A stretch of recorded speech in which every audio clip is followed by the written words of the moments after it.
ಮೊದಲಿಗೆ ಇಲ್ಲಿ ಬಂದಿರೋ ಎಲ್ಲ ಘಟಾನುಘಟಿಗಳಿಗೆ ಇಂಡಸ್ಟ್ರಿನೇ ಒಂದು ಹಂತಕ್ಕೆ ಬಹಳಷ್ಟು ಸಮಯದಲ್ಲಿ ಇಂಡಸ್ಟ್ರಿ ಬ್ಯಾಡ್ ಫೇಸಸ್ಗೆ ಹೋದಾಗ ಒಳ್ಳೆ ದಾರಿಗೆ ತಗೊಂಡು ಬರುತ್ತೆ.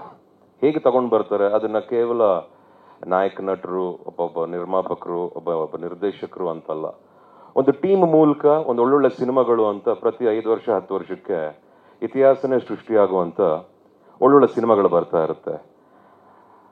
ಅದಷ್ಟನ್ನು ನಾವು ನೋಡಿದ್ದೀವಿ, ಕಂಡಿದ್ದೀವಿ ಅಂದರೆ ಇಲ್ಲಿರೋ ನಮ್ಮ ನಾಗಾಭರಣ ಅಂಕಲ್ ಆಗಿರ್ಬೋದು, ನಾಗತಿಹಳ್ಳಿ ಅಂಕಲ್ ಆಗಿರಬಹುದು, ಹಂಸಲೇಖ ಅಂಕಲ್ ಅಂತೂ ಹಂಸಲೇಖ ಅಂಕಲ್ ಇಲ್ಲದೆ ಯಾವ ಸಿನಿಮಾಗಳು ನಡೀತಾನೆ ಇರಲಿಲ್ಲ. ಅವ್ರಿಲ್ಲದೆ ಅವ್ರ ಮ್ಯೂಸಿಕ್ ಕೊಡದವ್ರೆ ಆ ಸಿನಿಮಾಗಳನ್ನ ನಾವು ನೋಡ್ತಾನೂ ಇರಲಿಲ್ಲ, ಸಾಂಗ್ಗಳನ್ನ ಕೇಳ್ತಾನೂ ಇರಲಿಲ್ಲ. ಆ ಯುಗಗಳನ್ನು ನಾವು ನೋಡಿದ್ದೀವಿ, ಆ ದಿನಗಳನ್ನು ನಾವು ನೋಡಿದ್ದೀವಿ, ಅಲ್ಲಿಂದ ನೋಡ್ಕೊಂಡು ಬಂದಿದ್ದೀವಿ. ಸೊ ಈ ವಿಷಯಗಳಿಗೆ ಬರೋಕ್ಕಿಂತ ಮುಂಚೆ ಚಂದನ